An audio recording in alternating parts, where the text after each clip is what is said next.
Historic movement था क्योंकि Finland ने फाइनली ज्वाइन कर लिया है नाटो को। नाटो को ज्वाइन करने के बाद रसिया के लिए सबसे बड़ी मुश्किलें सामने खड़ी हो गई है क्योंकि जो नाटो का बॉर्डर है अब वो रसिया से काफ़ी बड़ा मिल चुका है। जो नेटो है इसके बारे में अगर बात करें तो नेटो का फुल फॉर्म होता है नॉर्थ अटलांटिक ट्रीटी ऑर्गेनाइजेशन। 1949 में इसका स्थापना किया गया था। ट्रीटी जो इसमें बना था उसमें जो स्पेशली जो अटलांटिक ओशंस है उसमें जो सुरक्षा का कवच है उसको प्रदान करने के लिए किया गया था, लेकिन अब इसको एक्सपैंड करके एशिया से लेकर यूरोप तक पूरी जगह फैलाने की बात चल रही है। यूरोप में तो ऑलरेडी फैल चुका है, लेकिन कई ऐसे देश हैं जो अभी भी इससे जुड़ना चाहते हैं और एशिया में भी इसको प्रमोट करने का सोच रहा है। जो नेटो है वो हेडक्वार्टर इसको आपको ब्रुसेल्स में जो बेल्जियम में पड़ता है वहाँ मिल जाएगा। अभी इसके 31 कंट्रीज टोटल मेंबर हो चुके हैं जो हाल ही में फिनलैंड ने ज्वाइन किया है। फाउंडिंग मेंबर अगर बात करें तो 12 है, जो Canada, Denmark, France, Norway, UK, USA ये सब कंट्रीज आ जाती है। नेटो का बहुत ज़्यादा महत्वपूर्ण हो जाता है यूरोप में, क्योंकि यूरोप के जो कई कंट्रीज हैं जो ज़्यादा सैनिक जो सोल्जर है नहीं रख सकते हैं, तो वहाँ आर्मी के बदले जो नेटो एक संघ है, तो ऐसा नहीं कि नेटो में आप जब जुड़ गए तो आपको सैनिक सोल्जर नहीं रखना होगा। नेटो में जुड़ने के बाद आपके जो कंट्रीज हैं उसमें आपको सैनिक पे खर्च करना होगा। लगभग जीडीपी का 2% जो है आपको खर्च करना ही पड़ेगा सैनिक पे। तो सैनिक का जो नंबर है, जो सोल्जर्स का नंबर है वो इंक्रीज होगा किसी भी कंट्री में जुड़ने के बाद। ऐसा नहीं है कि जो फिनलैंड ज्वाइन किया है तो उसको जो भी काम है, जो भी सोल्जर्स है वो नेटो की तरफ से मिल जाएगा।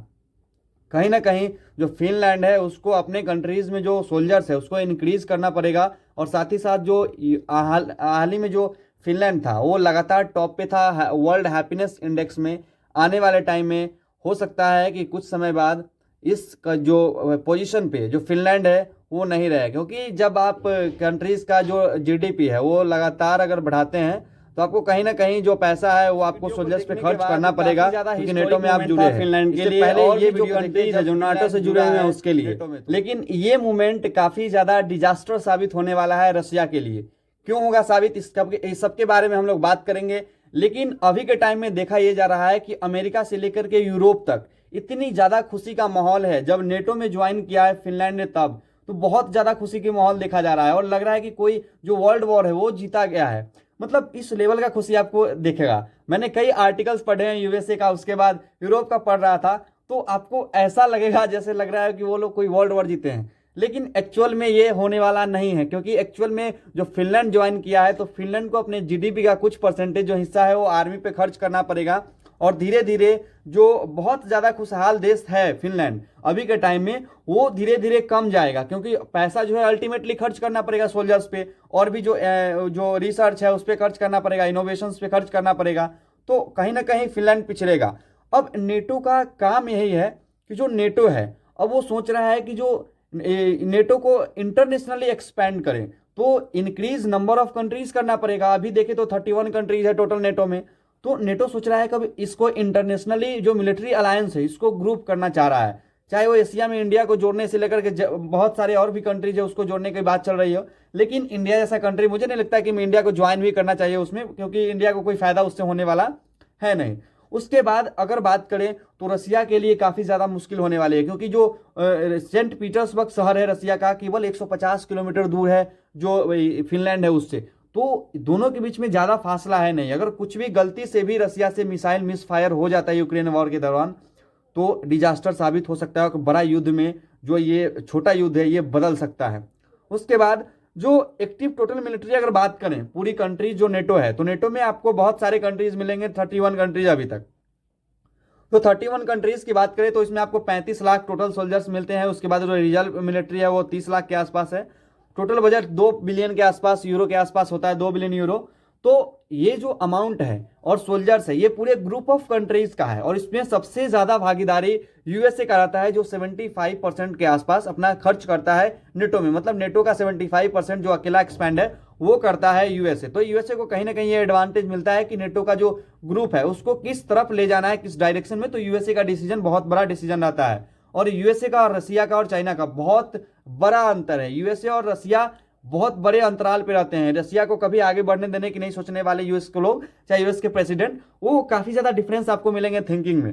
तो ये अलग चीज हो गई।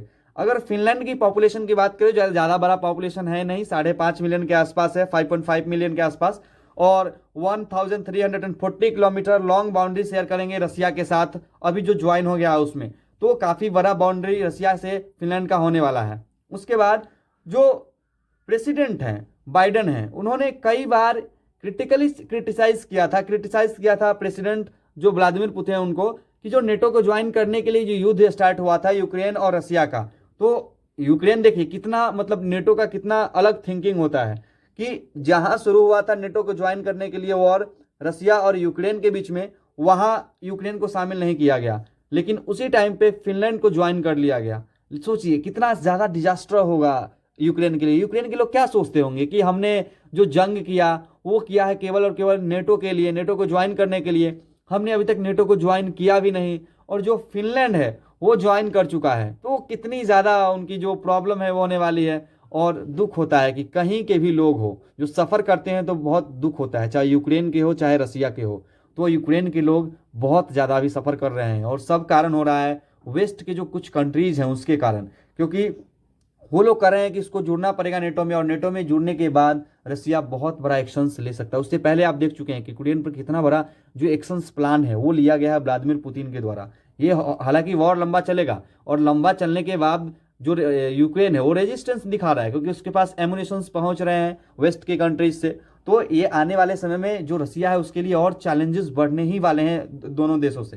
तो रसिया के मीडिया में और यूएसए के मीडिया में आपको काफ़ी ज़्यादा अंतर देखने को मिला है, क्योंकि रसिया के मीडिया में जहाँ एक और बात हो रही है कि रसिया के लिए कोई नया मतलब उतना उस मीडिया में आपको दिखेगा नहीं, जैसे कि यूएसए में दिखाया गया है कि उनके लिए काफ़ी खुशी का माहौल है। क्या मतलब आपको लगता है कि फिनलैंड है उसको ज्वाइन करना चाहिए मिलिट्री अलायंस? देखिए उसको ज्वाइन करना इसलिए ज़्यादा इंपॉर्टेंस हो चुका था क्योंकि वहाँ के लोग जो एक वोट किए थे, जिसमें वोटिंग में 76% लोगों ने कहा था कि ज्वाइन करना ही चाहिए। उसके बाद 12% लोग ऐसे थे जो बोले कि नहीं ज्वाइन करना चाहिए। कुछ ऐसे लोग थे 11% में जो बोले कि मतलब ज्वाइन करना भी चाहिए, नहीं करना भी, मतलब क्लियर नहीं थे। तो कहीं ना कहीं रसिया जो है उसके पक्ष में बहुत कम लोगों का वोट था कि नहीं ज्वाइन करना चाहिए फिनलैंड को नेटो। तो अब आपको समझना होगा कि नेटो क्यों ज्वाइन किया गया है, क्योंकि नेटो पे अगर किसी कंट्री ज्वाइन कर लेता है नेटो को, तो अगर उस कंट्री पे अटैक होता है तो माना जाता है कि जितने भी नेटो कंट्रीज हैं उस सब पे अटैक हुआ है, और सभी नेटो कंट्रीज एक साथ जवाब देंगे उस कंट्रीज को। जैसे मान लीजिए अगर फिनलैंड पे अटैक करता है रसिया, तो रसिया पर जितने भी नेटो कंट्रीज हैं 31, वो सभी मिलकर रसिया पर रिटेलिएट करेंगे।